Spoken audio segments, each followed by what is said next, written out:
बिस्मिल्लाहिर्रहमानिर्रहीम, अस्सलाम वालेकुम। मैं हूं बिलाल अहमद। उम्मीद है आप सब खैरियत से होंगे। ज़हीर केस पे बात कर लेते हैं। चंद लम्हात कबल जस्टिस सलाहुद्दीन पवर साहब की सरबराही में जो एक रुकनी बेंच है, ज़हीर केस में चलान मंजूरी और मेडिकल ना करवाने से मुतल्लिक जो दरख्वास्तें थी उनकी समाअत हुई। किसने क्या आर्गूमेंट्स दिए और तुंदो तेज दलाइल क्या थे, जुमले क्या थे और जज साहब ने दरमियान में क्या कुछ कहा, ये तमाम तर तफसीलात आपको बताता हूँ। लेकिन आज एक और चीज़ का अंदाज़ा हुआ कि कमरे अदालत में मौजूद कुछ अफराद मिले, यूट्यूबर्स भी थे, मुखालिफ कैंप का हिस्सा भी थे और उन्होंने ये कहा कि जी हम इंफॉर्मेशन जो होती हैं और ना सिर्फ वो बल्कि बाकी लोग भी जो है इंफॉर्मेशन जो है वो बिलाल ही के चैनल से लेते हैं, क्योंकि उसमें ना सनसनी होती है, ना फ़रेब होता है, ना धोखा होता है और एक स्मूथ किस्म का आर्ग्यूमेंट्स होता है। और फिर उसके बाद जब हमने अपनी मर्ज़ी के मुताबिक शरारत करनी हो, कुछ भी करना हो, इश्तियाल दिलाना हो या नफ़रत फैलानी हो, तो फिर ज़ाहिर है कि बाकी अपने अपने मिजाज और अपने अपने टेस्ट और अपनी अपनी हिस्ट्री के मुताबिक, अपनी अपनी आदत के मुताबिक सारी चीज़ें कर लेता है। खुशगवार मुलाकात थी बहरहाल, लेकिन ज़ाहिर है कि मेरे जो तहफ़्फ़ुज़ात उनसे थे, मैंने उनके तहफ़्फ़ुज़ात भी बयान किए हैं। खैर चलें, ये बात तो है, मैं इंतहाई मशकूर हूँ आप लोगों का जो कि आप लोग ठीक है, कुछ लोग ऐसे भी होंगे जो इत्तेफ़ाक नहीं करते, लेकिन मुझे इस बात का यकीन है कि वो जो बग़ैर किसी सनसनी के अगर कोई ख़बर मालूम करना चाहते हैं, ये देखना चाहते हैं, तो मुझसे लेते हैं। बाकी फिर उनका जो बयानिया होता है, वो अपने-अपने फ़ोरम के ऊपर अपनी-अपनी मर्ज़ी और आदत और खसरत के मुताबिक चीज़ें करते हैं। चलें जी, बात कर लेते हैं। जैसे इस केस की समाअत हुई तो 11:30 बजे ये केस फ़िक्स था।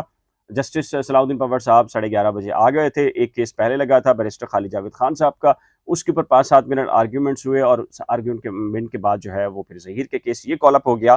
तो जो मुल्ज़िम ज़हीर हैं, उनके वकील ने कहा कि सर मेरी ख्वाहिश है कि चालान पर फ़ोकस किया जाए, चालान के ऊपर पहले आर्ग्यूमेंट्स किए जाएँ, क्योंकि अगर चालान ही कलअदम हो जाता है, तो ये फिर मेडिकल और दीगर जो एप्लीकेशनें हैं, इनकी फिर ज़रूरत ही पेश नहीं आएगी और उनकी ख्वाहिश है कि चालान को फ़ोकस किया जाए। लेकिन जो मुद्दई मुकदमा के वकील थे, उन्होंने कहा कि नहीं सर, ऐसा बिल्कुल नहीं होगा। उसकी वजह ये है और वो इसके लिए तैयार भी नहीं है। वो मोहलत चाहेंगे, वो मोहलत माँगेंगे और उनकी ख्वाहिश है कि किसी सूरत भी चालान के ऊपर आर्ग्यूमेंट्स आज ना हो।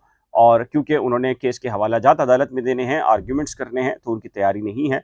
तो उनका फ़ोकस ये है कि जी मेडिकल रिपोर्ट को पहले एंटरटेन किया जाए, उसको लिया जाए, उस पर आर्ग्यूमेंट्स किए जाएँ, उस पर फैसला किया जाए।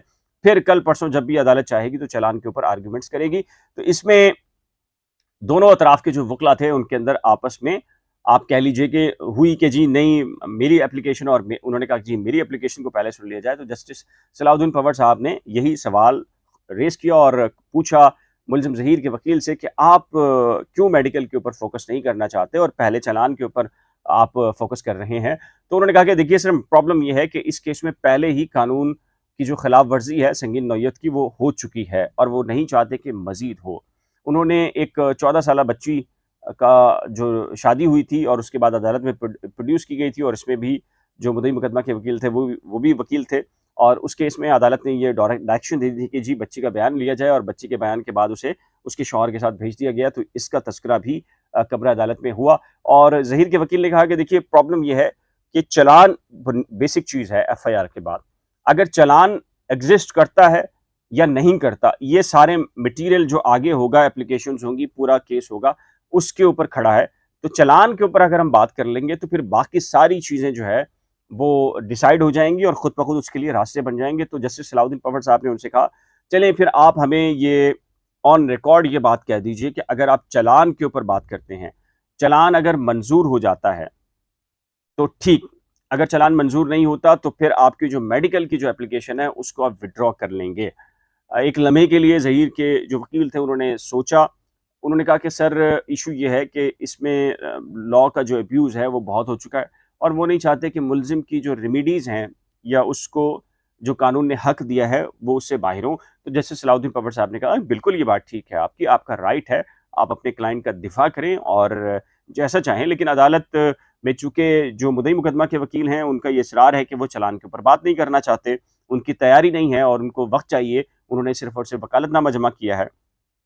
खैर अदालत ने इन दलाइल के बाद इब्तिदाई तौर के ऊपर आगाज़ किया और फ़ौरन जैसे ही चालान के ऊपर आर्ग्यूमेंट्स हुए तो मुद्दई मुकदमा के वकील ने कहा कि सर ये चालान ही काबिल समाअत नहीं है।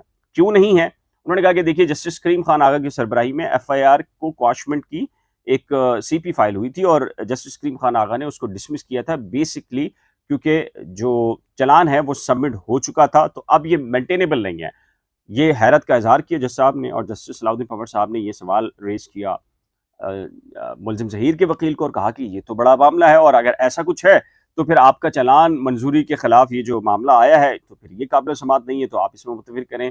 तो मुलज़िम ज़हीर के वकील ने कहा कि सर ऐसा मामला नहीं है, मैं आपको थोड़ा समझाता हूँ।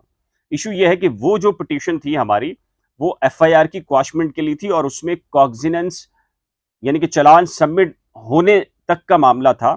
लेकिन ये जो हमने एप्लीकेशन दायर की है, इसमें चालान की मंजूरी के बाद जो कॉग्जिनेंस लिया गया है उसको चैलेंज किया गया है। दोनों में खासा फर्क है, और वो अदालत को ये बताएंगे, इत्मीनान दिलाएंगे, मुतमईन करेंगे कि जी एफआईआर की क्वाशमेंट को चैलेंज करना और चालान को चैलेंज करना, इसमें कितना फर्क है। खैर, अदालत उनसे मुत्तफिक हुई, और काबिल समात होने से मुतालिक चालान की जो मंजूरी के खिलाफ ये दरख्वास्त थी उस पर आर्ग्यूमेंट शुरू किए। और उसके बाद जो ज़हीर के वकील हैं, उन्होंने खासा तवील के साथ जो है वो आर्ग्यूमेंट्स किए, और कहा कि देखिए इसमें लॉ का जो अब्यूज़ है वो हुआ है। इसमें मुबैना लड़की के बारे में कहा गया कि जी उसको अगवा किया गया, तो उसको लाहौर हाई कोर्ट से लेकर सिंध हाई कोर्ट से लेकर लाहौर की सेशन अदालत 164 हो, 161 हो, तमाम तर एक हिस्ट्री है जो कि बच्ची जो है वो कहती चली आ रही है।